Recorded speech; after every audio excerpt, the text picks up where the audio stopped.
Ya, anna ahlul qura amanu wattaqau la fatahna barokatin minas sama wal ardh. Jadi kalau orang bertakwa, maka Allah akan memberikan dia keberkahan dari langit dan dari bumi. Jadi kalau dia individual, ya keberkahan secara individu. Tapi kalau dia sebagai bangsa yang sejahtera dan makmur. Indonesia ini sebenarnya negara yang penuh barokah ya.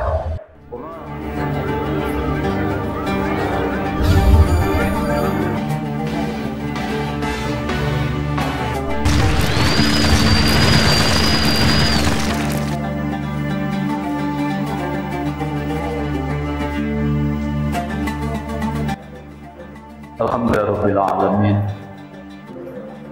Wassalatu wassalamu ala asyrafil anbiya'i wal mursalin.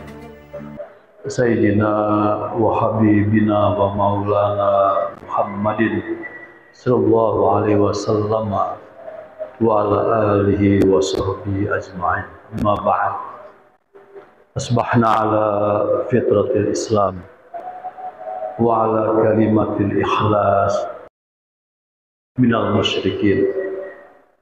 Radina billahi robba wa bil islami dina wa bi Muhammadin nabiyya wa rasulah. Rabbana la ilma lana illa ma 'allamtana innaka antal alimul hakim. Rabbi zidna ilman warzuqna fahman. La haula wa la quwwata illa billahil 'aliyyil 'azim. Jamaah sholat subuh yang dirahmati Allah.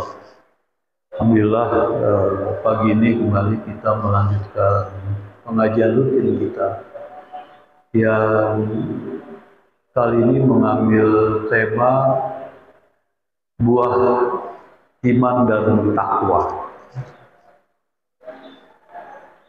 Sebagaimana kita tahu bahwa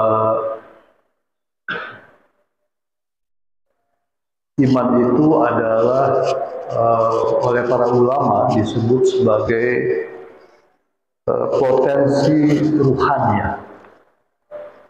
Sementara takwa itu adalah prestasi ruhania. Jadi ada dua istilah, alhamdulillah ya, sudah dijadikan semacam bagian dari kehidupan berbangsa dan bernegara dalam preambul atau mukaddimah UUD 45 itu, dan juga isi UUD 45 itu di antara kata yang dipakai adalah kata iman dan takwa. Jadi karena semuanya rumusannya dibuat oleh tokoh-tokoh bangsa yang memang memahami agama ini dengan baik. Di sana ada Agus Salim, ada siapa tokoh Muhammadiyah itu yang di Yogyakarta, ada Ki Haji Bagus Kusumo ya. Sebab saya kenal baik dengan anak-anaknya. Ada Pak Nasir, kita tahu dalam sejarah, dan banyak tokoh-tokoh Islam di kalangan yang sekarang disebut sebagai organisasi NU itu ada Hasyim Asy'ari, tokoh-tokoh ulama. Nah, kata iman dan takwa itu sudah jadi bagian dari kehidupan kita. Bahkan secara politis kemarin saya nonton itu di YouTube ketika ketua PKB siapa ya? Muhaimin Iskandar ya, menjambangi Patri Sutrisno. Itu pesan Patri Sutrisno itu diantaranya adalah agar partai politik itu membangun generasi beriman dan bertakwa. Jadi ungkapan iman dan takwa itu digunakan. Alhamdulillah kita punya semacam konsensus bersama semua bahwa arah dari kehidupan berbangsa bernegara itu adalah bagaimana iman dan takwa itu menjadi bagian dari kehidupan kita. Nah, oleh karena itu para ulama mengatakan bahwa iman ini adalah potensi ruhaniyah. Kenapa disebut potensi ruhaniyah? Karena memang pada dasarnya bertuhan itu adalah fitrah.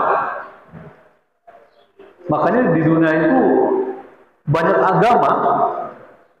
Lalu kalau kita bertanya, kenapa banyak agama? Lepas dari benar dan tidaknya agama itu, maka jawabannya adalah karena orang percaya Tuhan. Bahkan di Indonesia ada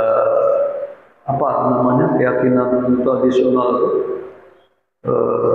kepercayaan kepada Tuhan yang Maha Esa dulu ya, yang ingin dianggap agama tapi oleh ulama tidak bisa dimasukkan ke dalam agama karena nggak jelas nih, nggak ada nabinya, nggak ada kitabnya, nggak ada tata cara ibadahnya dan seterusnya. Dia cuma pokoknya percaya sama Allah, ada Tuhan, ada Tuhan. Nah, tapi itu artinya bahwa manusia itu sudah memiliki fitrah beriman kepada Allah Subhanahu wa taala. Arab 172. Jadi Al-Arab 172. Ya. Jadi bunyinya begini ayatnya itu. A'udzubillahi minasyaitonir rajim. Wa id akhadha rabbuka min bani Adam min zuhurihim zurriyatahum wasahadahum ala anfusihim alastu bi rabbikum qalu bala syahidna antaqulu yaumal qiyamah inna kunna an hadza ghafilin. Jadi ayatnya Al-A'raf 172. Ini jadi pegangan kita ya. Jadi kita selalu ingat bahwa iman itu adalah sesuatu yang bersifat fitrah. Artinya setiap kita itu sudah Allah tanamkan punya fitrah bertuhan. Kalau pakai bahasa umumnya ya, bertuhan. Nah, kita menyebutnya sebagai amanah billah. Kita menyatakan beriman kepada Allah Subhanahu wa taala. Coba kita artikan dalam bahasa kita. Ketika wa iz akhadna rabbaka, dan ingatlah ketika Tuhanmu mengeluarkan dari sulbi anak cucu Adam keturunan mereka, dan Allah mengambil kesaksian terhadap roh mereka. Jadi antara ruh kita semua ini ketika ditiupkan ruh ke janin kita dulu dalam rahim ibu kita, itu ada dialog antara ruh kita masing-masing semuanya dengan Allah. Apa dialognya? Alastu birabbikum. Bukankah aku ini Tuhan kalian? Alastu birabbikum. Maka jawab ruh kita waktu itu, qalu bala syahidna. Ini yang menarik adalah bahasanya pakai qalu bala syahidna. Kalau qalu itu artinya kata kerja bentuk jamak. Jadi qala berkata seorang ya, seorang laki-laki. Qala dua orang laki-laki. Kalau qalu berkata banyak orang laki-laki. Jadi bentuk jamak dari huwa humahum. Nah, ruh-ruh kita itu ketika Allah mengatakan alastu bi rabbikum, bukankah aku ini Tuhanmu? Lalu semua ruh kita menjawab bala syahidna. Betul wahai Allah, kami bersaksi. Nah, dari sana lalu ada muncul istilah syahadah. Maka istilahnya juga bala syahidna. Artinya adalah, betul ya Allah, kami mengangkat sumpah, berikrar bahwa Engkaulah Tuhan kami. Maka ulama menyimpulkan bahwa setiap manusia itu punya potensi bertuhan. Nah, ini persoalannya adalah bagaimana potensi ini berkembang. Maka Rasulullah yang mengatakan yang menyebabkan potensi itu berkembang atau tidak adalah orang tua. Nah, kita sering dengar kan hadis yang bunyinya kullu mauludin yuladu alal fitrah. Setiap anak manusia, kullu maulud. Maulud itu artinya yang dilahirkan. Yuladu, dilahirkan dia. Jadi maulud itu artinya orang yang dilahirkan. Maulud. Ini ada acara maulud kan, ada maulud Nabi. Maulud itu kullu maulud. Setiap orang yang dilahirkan itu yulad, dia dilahirkan alal fitrah, atas dasar fitrah. Artinya apa? Dia mempunyai potensi beriman. Fitrah itu artinya bawaan bahwa pada diri kita itu nggak bisa dipungkiri, kita percaya pada yang gaib. Sementara ini gaib Allah itu. Maka kalau kita baca surah Al-Hasyr, saya kira semua banyak yang hafal surah Al-Hasyr itu ya, Haji Dasfir ya. Qul wallahu alladzi la ilaha illa huwa alimul ghaibi wasyahadah warrahmanur rahim. Jadi kembali kepada hadis tadi, kata Rasulullah, setiap orang yang lahir itu dilahirkan dalam keadaan fitrah. Fitrah itu apa? Potensi beriman. Gitu. Ila abawai, yang menyebabkan fitrah itu berkembang dengan baik, orang tuanya. Yuhawidanihi, dia mau jadikan dia itu bertuhan cara orang Yahudi, gitu ya. Au yunassironi, atau dia mau jadikan sang anak itu bertuhan cara Nasrani, gitu ya. Au majisani, atau bertuhan cara Majusi, gitu. Tapi di sana tentunya Rasulullah bermaksud ada juga bertuhan cara Islam yang dibawa oleh Rasulullah Shallallahu Alaihi Wasallam. Jadi orang tua itu menentukan sekali. Makanya kayak kita nih, kenapa jadi Muslim rata-rata? Apa karena kita berpikir tentang Islam ini?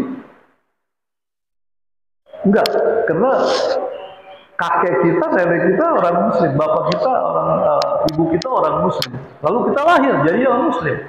Demikian juga tetangga-tetangga kita yang tidak Islam, karena bapaknya Nasrani, ibunya Nasrani, jadi dia Nasrani. Tapi dalam perjalanan ketika orang mulai berpikir, mulai membuat perbandingan misalnya ajaran agama, nah di situ baru ya, atau memperoleh hidayah Allah misalnya. Ini kita temukan banyak sekali ya hidayah. Saya pernah baca itu di daerah Kelapa Gading di mana, saya nggak tahu itu wilayahnya. Ada Cina wanita, rumahnya dekat masjid. Ini nggak tahu di mana nih, yang rumah Cina dekat masjid. Sudah dia lihatin orang wudhu. Dia orang wudhu. Lalu lama-lama dia berpikir, ini cara beragama orang Islam itu menarik ya. Dia menghadap Tuhan bersih-bersih dulu. Tergerak hatinya. Lama-lama dia belajar Islam. Ini apa sih ini agama ini? Jadi Islam. Itu cara Allah memberikan hidayah. Atau yang viral, ada video siapa dokter gigi itu. Ada peristiwa COVID. Kemudian dia lihat bahwa orang Islam itu wanitanya pakai jilbab. Bersih dia, ada yang pakai nikah. Tutup ini. Kemudian juga tadi dia kaitkan, lalu bersih-bersih, cuci tangan. Setiap dokter kalau habis meriksa pasien, pasti cuci tangan. Orang Islam, di mana cuci tangan? Itu Allah kasih dia hidayah. Padahal dia dari keluarga pendeta. Coba. Begitu cara Allah menghidupkan potensi iman pada setiap hambanya. Makanya terus umumnya orang yang kita menyebutnya bukan, ada yang bilang konversi ya, pindah agama. Sebetulnya bukan pindah agama, dia pindah kembali kepada fitrahnya, bertuhan kepada Allah Subhanahu wa taala. Itu banyak jalan, banyak jalan. Nah, begitulah Allah memberikan hidayah. Nah, kita lanjutkan lagi. Itu yang pertama. Jadi kesimpulannya iman itu adalah potensi ruhani, bahwa perkembangan iman itu akan tergantung kepada pendidikan. Kalau kita bisa simpulkan itu pendidikan, keluarga, ya keluarga. Ada sekolah Islam, ini luar biasa. Kita dulu di sekolah, sekarang aja sampai hari ini, mohon maaf ya, yang anaknya di sekolah negeri, itu kalau bicara tentang pendidikan agama, parah sekali itu. Parah sekali. Makanya anak-anak saya, cucu-cucu saya nggak masukkan SD di negeri. Karena itu kan usia-usia emas ya, usia-usia di negeri. Mohon maaf ini, yang ada guru negeri nggak sih? Itu soal profesi aja ya. Tapi memang nanti bisa muatan pelajaran agamanya harus ditingkatkan. Sebetulnya bukan sekolahnya yang salah, tapi muatan itunya ya, kurikulumnya. Kita tahu anak-anak kita di sekolah negeri itu sholatnya nggak terarah, mempelajari Islamnya seminggu sekali, gitu ya. Kalau di sekolah Islam kan sholat dijaga, kemudian bacaan diajarin sampai dia bisa. Baca Quran dilatih terus. Akhirnya lulus kelas 6, sholatnya bagus, bacanya bagus, bisa baca Quran lancar. Tapi coba yang di negeri, anak-anak itu, saya punya pengalaman, sering saya ungkapkan di sini. Mahasiswa saya itu banyak yang nggak sholat. Padahal dia ikut mata kuliah agama yang saya berikan. Saya mengajar pendidikan agama Islam. Waktu saya tanya satu kelas, siapa yang sholatnya penuh? Cuma 2 orang yang angkat tangan. Jurusan ekonomi syariah.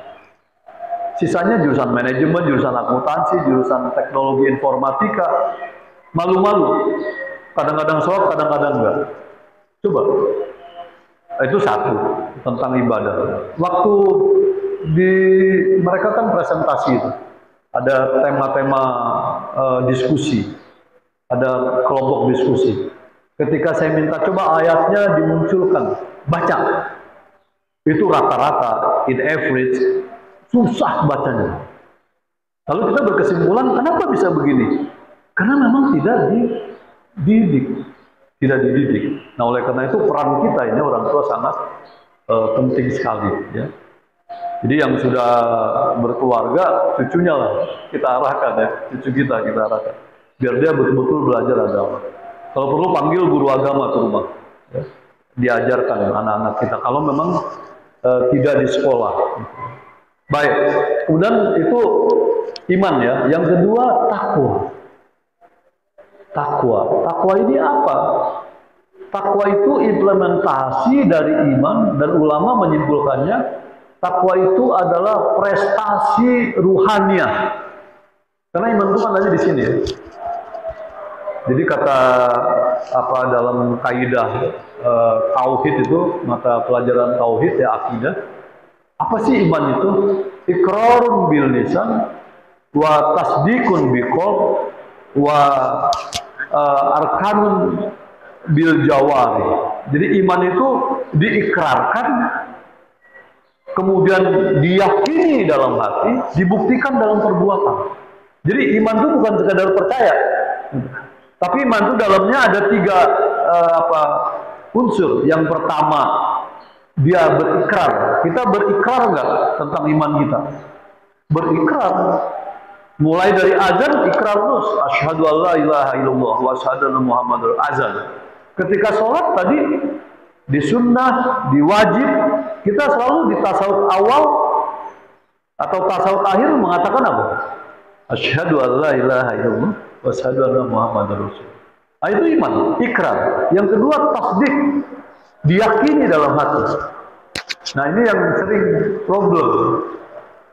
Meyakini bulat terhadap Allah itu, makanya dalam surah Al-Hujurat dikatakan orang beriman itu cirinya dia beriman kepada Allah dan Rasulnya, kemudian dia berjihad di jalan Allah dan dia tidak ragu-ragu.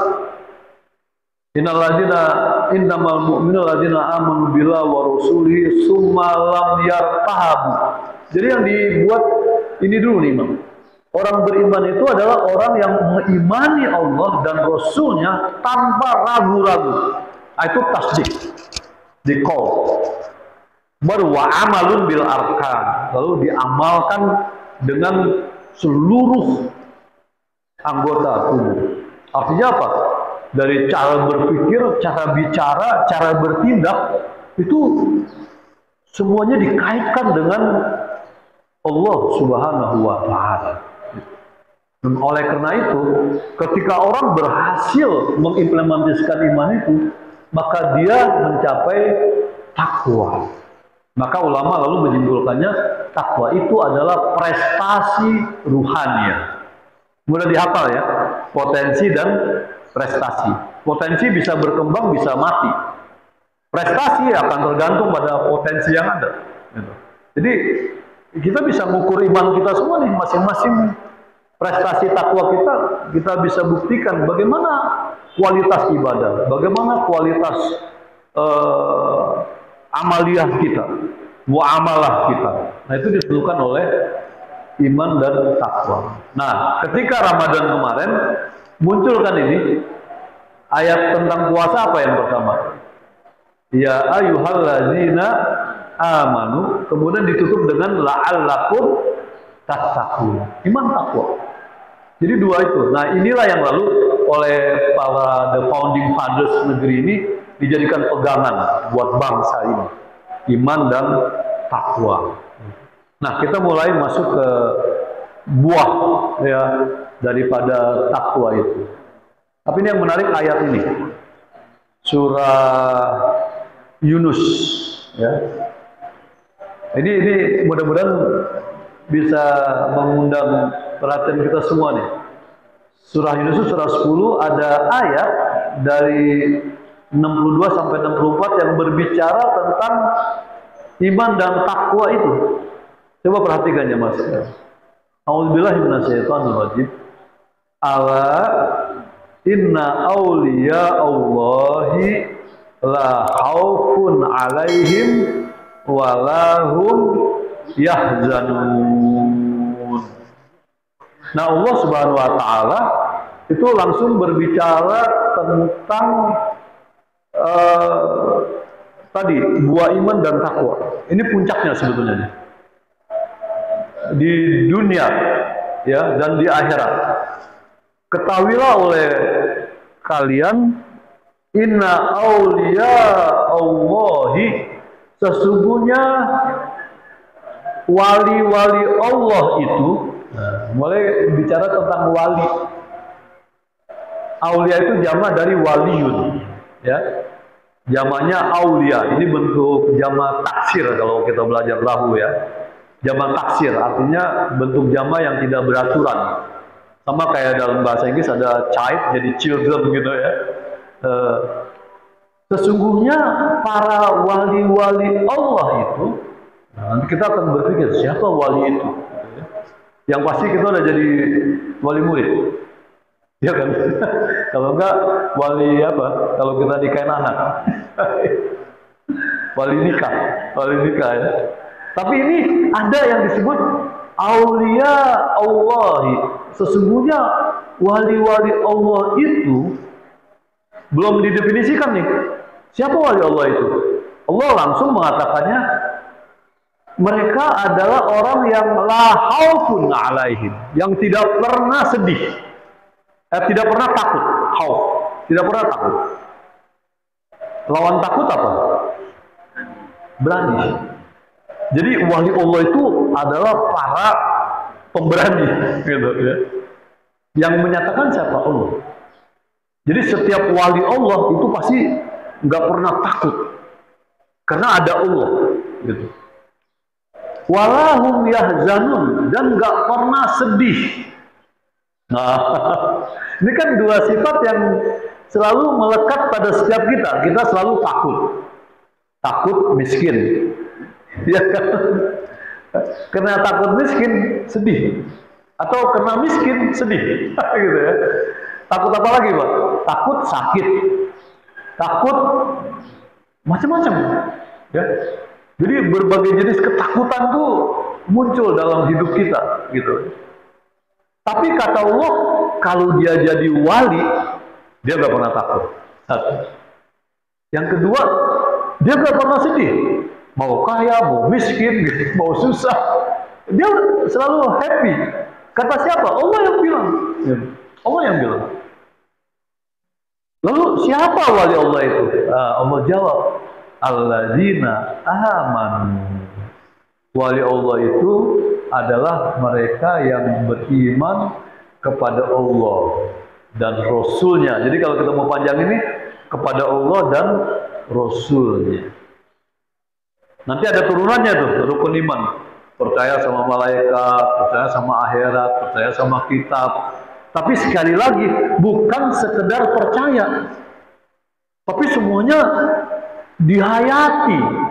Kalau dia percaya kepada malaikat, dia yakin betul bahwa malaikat itu tugasnya diantaranya yang selalu sama kita itu mencatat perbuatan baik dan buruk kita.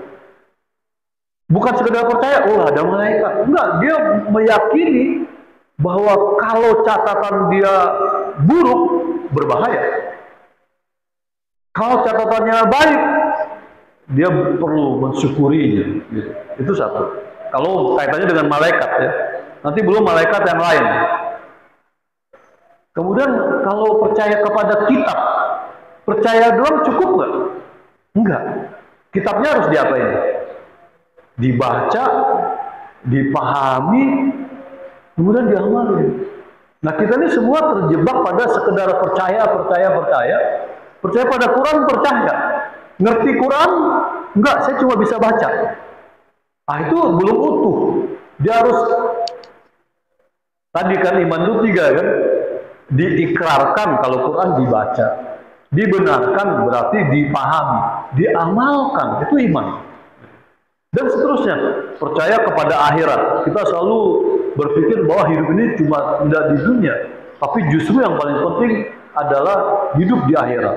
Lalu kita berpikir, kita harus masuk surga di akhirat. Karena cuma ada 2 tempat kembali, neraka dan surga. Nah itulah wali Allah. Jadi wali Allah itu kumpulan orang yang beriman dan bertakwa. Wa kanu yattaqun. Jadi potensinya itu menghasilkan prestasi. Paham sampai sini Pak ya? Maka ujungnya apa? Lihat. Kalau kita sudah jadi wali Allah, maka kata Allah, lahumul busra. Mereka akan memperoleh kesenangan, kebahagiaan, kesejahteraan, busra. Ya. Di mana senang, sejahtera, bahagia Allah jamin? Fil hayatid dunya, di dunia ini. Jadi kalau kita jadi wali Allah, maka kita akan selalu happy. Kemudian yang kedua di mana lagi? Wa fil akhirah, dan juga nanti di akhirat. Lalu Allah kunci pengertian wali ini yang buahnya khauf dan tidak sedih itu, tidak takut, tidak sedih. La tabdila li kalimatillah. Ini adalah ketetapan Allah. Jadi itu sudah menjadi aksioma.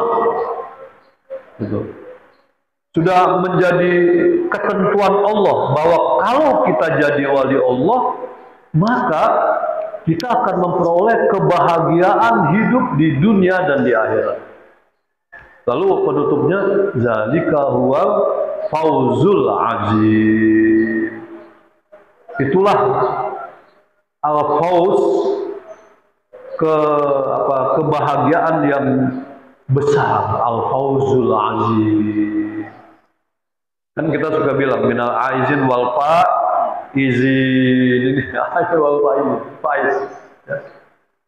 Keberuntungan yang besar. Jadi menjadi Allah pasti untung. Apa untungnya? Kita selalu memperoleh busro. Ciri busro, la khaufun wala hum yahzanun. Nah, sampai sini kita sudah memperoleh poin penting dari dua iman dan takwa. Ini, tapi sekarang secara konkretnya seperti apa? Nah, ini kita lanjutin. Ini terjemahnya ya, terjemahnya. Jadi busro itu kegembiraan tadi, kebahagiaan, happiness. Ya. Lalu ini konkretnya buat takwa. Ada buahnya. Jadi kalau tadi cuma kalian tidak takut dan tidak sedih. Apa ini maksud dengan tidak takut, tidak sedih? Nah, ini bentuk konkretnya. Maka dia disebut menjadi buah takwa. Ya. Ada berapa? Tadi di dunia ya. Lahumul busra fil hayati dunya wal akhirah. Nah, apa saja buah al-busra di dunia? Nah, maka kita menemukan penjelasan Allah dalam berbagai ayat Al-Quran ada 12. Bentuk konkretnya ada 12. Ya, 12. Nah, kita pretelin di satu-satu ya. 12. Jadi di dunia itu bentuk busronya ada 12. Lalu bagaimana di akhirat? Ada 7. Jadi lebih banyak di mana? Di dunia. Karena kita hidup di dunia. Di dunia. Nanti kita akan lihat di akhirat itu cuma disimpulkan kalau nggak jadi ahlul nar, ahlul jannah. Itu aja dua. Gitu. Nah, tapi yang menarik adalah bagaimana Allah menjelaskannya di dunia. Nah, apa yang pertama? Coba. Kalau jadi wali Allah, nanti bisa diskusi ya, karena wali ini kalau di Jawa, ini di Jawa ya, terutama di Jawa, itu unik gitu pengertian walinya ya. Nah, kita yang orang Jawa nih semua, apalagi anak pesantren ya, kayak saya itu udah biasa bicara tentang wali ya. Kita singkatin aja ya. Jadi yang pertama di dunia itu, 6 pertama dulu ini ya, di slide-nya. Kalau kita bertakwa, beriman dan bertakwa, maka Allah akan selalu memberikan solusi, jalan keluar. Apabila kita menghadapi problem hidup. Satu. Yang kedua, bahkan Allah akan memberi dia rizki. Ada 2, solusi dan rizki. Itu kalau kita jadi wali Allah. Wali Allah itu apa? Alladzina amanu wa kanu yattaqun. Imannya bulat, kemudian dia buktikan imannya dalam kehidupan sehari-hari. Gitu. Yang pertama, kata Allah, dia akan memperoleh solusi dan rezeki. Ini sering kita dengar nih. Wa may yattaqillah yaj'al lahu makhraja wa yarzuqhu min haitsu la yahtasib. Sering kan kita dengar ayat itu ya. Tapi kenapa kalau kita punya problem kok kayaknya nggak ada solusi? Berarti iman takwa kita mesti ditanyain. Gitu. Jadi kembali ke depan lagi. Oh, berarti iman kita bermasalah. Takwa kita bermasalah. Karena masalah datang terus, nggak pernah ada solusi. Masalah biasa dalam hidup, tapi ada solusi. Gitu. Demikian juga rezeki. Orang yang beriman bertakwa yang menjadi wali Allah itu hidupnya sejahtera. Dia boleh miskin, tapi tetap bahagia. Susah nih, orang miskin bahagia susah ya. Yang ada orang miskin susah. Tapi kalau dia wali Allah, bahagia. Yang kedua, Allah kasih dia kemudahan dalam berbagai urusan, termasuk urusan agama. Dalam ayatnya berbunyi, wa may yattaqillah yaj'al lahu yusra. Itu di surah yang sama nih, Al-Ahqaf ya. 2, 3, 4 sama nih. Sama. Jadi kalau kita jadi wali Allah, semuanya Allah mudahkan, yusra. Gak ada yang sulit. Kemudian yang ketiga, ini menarik, mudah belajar atau mendapat ilmu dari Allah. Nah, ini masalah nih. Jadi kalau kita pakai bahasa anak-anak muda, bolot. Dulu loadingnya lama ya Pak Dasir ya, loadingnya lama, muter gak muncul. Itu masalahnya bisa iman dan takwa ya. Kenapa? Karena Allah yang mengatakan kalau kamu beriman dan bertakwa, Allah akan mudahkan urusan kamu. Apa bunyi ayatnya tuh? Saya catat ini supaya tepat ya ini ayatnya. Bahwa wa may yattaqillah yaj'al lakum furqana. Terus ada lagi wa may yattaqillah ya'lamhullah. Ini furqana yang ini sebenarnya. Yang di sini wa may yattaqillah ya'lamhullah. Barang siapa yang bertakwa kepada Allah, Allah akan berikan dia ilmu. Nah, ini sering juga kalau dalam kehidupan pesantren ya, ilmu itu dibagi dua. Ada ilmu karena diupayakan, belajar. Tapi ada ilmu yang memang Allah ajarin langsung. Nah, sering disebut ilmu apa itu? Ilmu laduni. Ilmu laduni. Nah, ini dalilnya ini. Wa may yattaqillah ya'lamhullah. Kalau dalam Quran banyak kasusnya ya. Misalnya kasus siapa yang paling populer viral itu? Musa dengan Isa.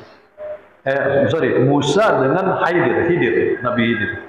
Musa itu memperoleh ilmu karena usaha, lalu dia ingin belajar ilmu yang dari Allah. Ternyata ilmu yang dari Allah itu diberikan kepada orang biasa yang namanya Khidir. Nah, Khidir ini debatable ya dalam kajian tafsir. Ada yang bilang dia nabi, ada yang dia bilang orang biasa, gitu ya. Ada yang mengatakan para ahli tafsir tuh macam-macam tafsirannya ya. Tapi rata-rata nabi, dan bahkan ada yang meyakini Nabi Khidir itu masih hidup. Kalau di kalangan pesantren itu banyak kita dapat informasi Kiai Anu malam ini ketemu Nabi Khidir, gitu. Ada lagi keyakinan Kiai Anu ketemu Nabi Muhammad dalam keadaan jaga. Nah, tapi itu baru cerita ya, cerita. Jadi tidak ngalami kita hanya mendengar cerita, gitu. Cerita wali. Nah, itu cerita wali. Tapi ini ada janji Allah.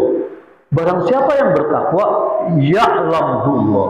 Nah, ini tuh kemudian yang berikutnya lagi mendapat cahaya basyirah. Artinya orang yang takwa itu punya sensitivitas. Ayatnya dalam surah 8 ayat 29. Nanti bisa dilihat ya. Itu bunyinya adalah wa may yattaqillah, malah langsung nih fattaqullah yaj'al lakum furqana. Furqan. Jadi furqan itu kemampuan memahami, mengetahui sesuatu ini baik, sesuatu ini buruk. Bahkan pada ketika ada misalnya komunikasi sosial, ya, ada orang datang sama kita, itu kita kalau kita betul-betul bertakwa kepada Allah, Allah berikan kita kemampuan orang ini punya niat baik atau buruk. Gitu. Itu furqan. Ya. Nah, ini yang menarik. Saya punya pengalaman, ya. Tapi pengalaman lagi-lagi tidak saya alami. Saya punya guru. Nama guru saya itu Kiai Haji Sururi Afif. Orangnya taat beragama dan dia memang mengajarkan kami beberapa kitab kuning ya.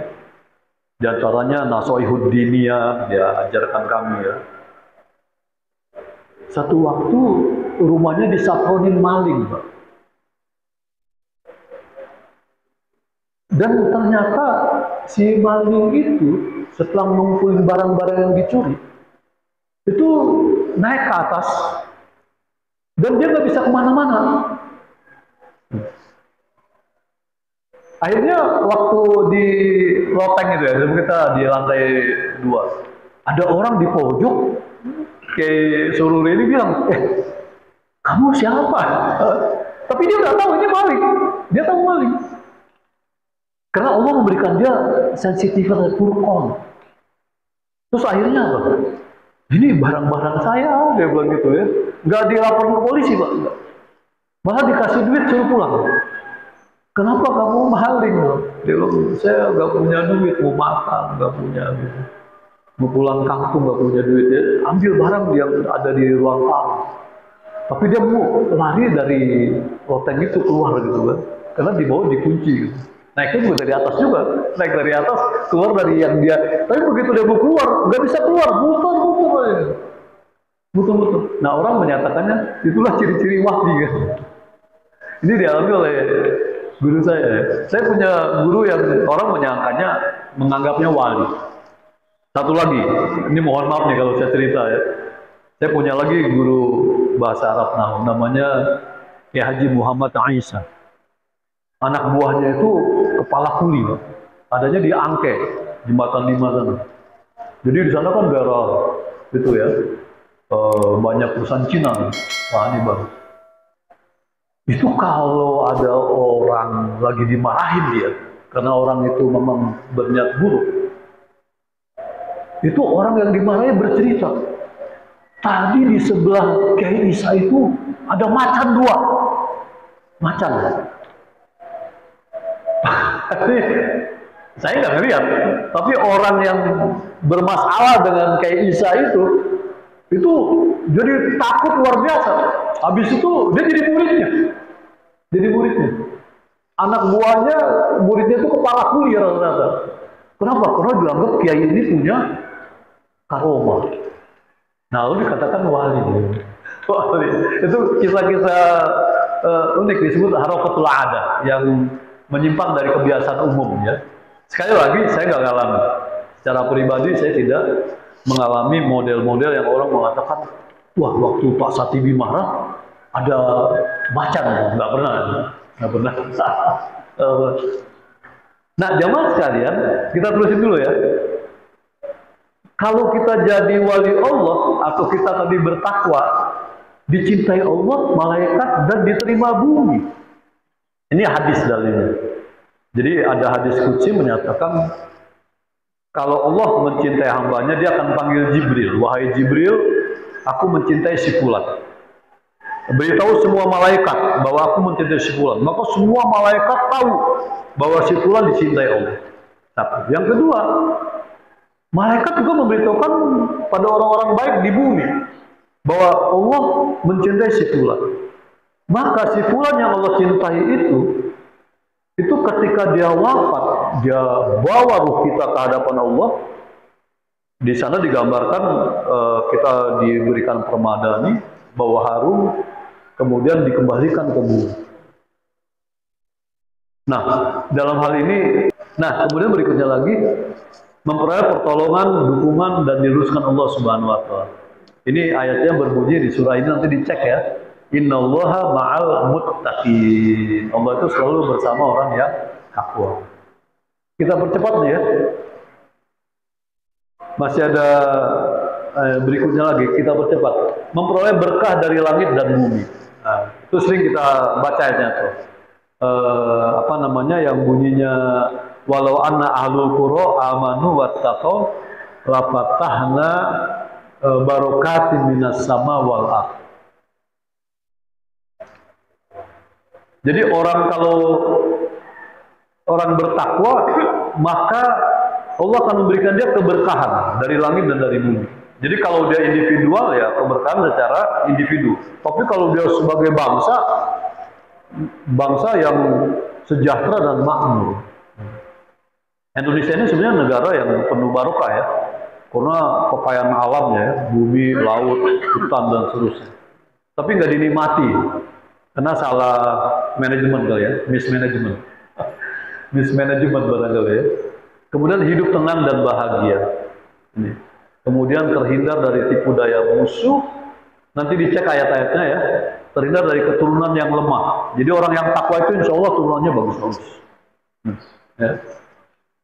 Jangan lupa ukuran bagus itu tidak pada misalnya fisik material, tapi juga spiritual. Bisa jadi anaknya terdidik S1, S2, S3, kaya, tapi nggak bahagia. Gitu. Jadi kebahagiaan itu lahir batin. Jadi banyak orang yang lahirnya saja kelihatan sejahtera bahagia, padahal batinnya tidak. Nah ini orang yang bertakwa itu akan Allah jamin keturunannya yang yang lemah, artinya yang baik ya. Amalannya diterima oleh Allah Subhanahu Wa Taala, selamat dari siksa dunia. Nah tadi kan Allah akan, tadi ayatnya yang tadi yang kita kutip, ayat 17:41 ya. Nah sekarang yang terakhir jemaah sekalian, di akhirat. Ini kalau kita simpulkan di akhirat itu bahwa orang takwa itu dihapus berbagai keburukan dan mendapat pahala berlipat ganda. Kemudian dia menjadi makhluk termulia, pewaris surga, masuk surga dengan berkendaraan. Nah, kita nggak tahu kendaraannya apa ini ya. Atau kemudian derajat tempat nikmat paling tinggi. Ini ada kelas-kelasnya ini ya. Nanti kalau kita dalam ini di surga itu berkelas-kelas. Ya, saya pernah cerita kalau nggak salah di sini. Nanti di surga itu ada pasar. Mungkin kalau bahasa hari ini mall ya. Ternyata penduduk surga itu senang ke pasar. Nanti di surga ada sih panjang hadis qudsi. Kemudian cashless, pasti cashless. Lalu barangnya macam-macam. Tapi yang menarik dalam hal ini diceritakan begini. Ada seorang penduduk surga kelas RS mungkin ya. Ketemu kelas yang elit. Jadi ini penduduk surga yang elit sama yang elit. Kalau bahasa Sunda ya. Terus dia kagum sama yang ahli, yang elit ini. Penampilannya luar biasa.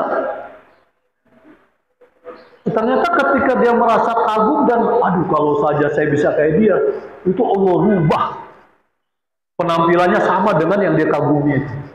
Itu diceritakan oleh hadis qudsi, Pak. Artinya apa? Penduduk surga itu memang dia akan mendapat nikmat yang tinggi. Itu mungkin kita bisa ingat surah Fussilat bahwa innal ladzina qalu rabbuna Allah tsumma istaqamu tatanazzalu alaihimul malaika alla takhafu wa la tahzanu wa basiru bil jannati allati kuntum tu'adun nahnu awliya'ukum fil hayatid dunya wa fil akhirah. Nah, penutup ayatnya walakum fiha ma tastahi anfusukum walakum fiha ma tad'un. Di surga itu nanti Allah akan memberikan apa yang terbetik di hati kita. Walakum fiha ma tastahi walakum fiha ma tad'un. Apa yang kau minta. Jadi tadi dia lihat dari kelas elit surga, lalu dia pingin kayak dia, Allah berikan itu. Nah yang menarik jamaah sekalian, ketika dia pulang ke rumahnya, ke RS berarti, istrinya kaget, loh Bapak, kok kamu penampilannya beda dari waktu berangkat? Dia bilang, saya ketemu dengan seseorang dari kelas elit surga, lalu saya pingin kayak dia, Allah berikan. Nah itu yang dimaksud dengan ada derajat paling tinggi di surga. Jadi semuanya serba nikmat, serba. Itu di akhirat. Lalu berkumpul dengan komunitas muttaqin. Nanti baca ayatnya ya. Kemudian masuk surga berombongan penuh persahabatan dan cinta. Dia asyik ini, luar biasa. Tahu kita ketemu nggak nanti insya Allah ya, mudah-mudahan ya. Rombongan Al-Mu'min. Pak Anibal paling depan. Atau Ustaz Ahmad. Ustaz Ahmad yang pimpin loh. Dokter pertama. Mudah-mudahan. Dan surga itu kan luas kan. Seluas langit dan bumi. Jadi semua ketampung. Semuanya ketampung. Jadi jangan masuk surga sendirian. Nanti bingung lagi, ini nggak ada orang ya. Nah jadi begitulah jamaah sekalian, semuanya ada di ayatnya ini, dalil-dalilnya ada semua ya. Jadi Bapak Ibu semua tinggal cari aja di Quran untuk lebih menghayati lagi ya. Nah, ini besar pointer-pointernya. Jadi mudah-mudahan kita menjadi orang yang beriman dan bertakwa. Hadanallahu wa iyyakum ajmain. Subhanakallahumma wa bihamdika asyhadu an la ilaha illa anta astaghfiruka wa atubu ilaik wa lakum minkum. Assalamualaikum warahmatullahi wabarakatuh. Waalaikumsalam.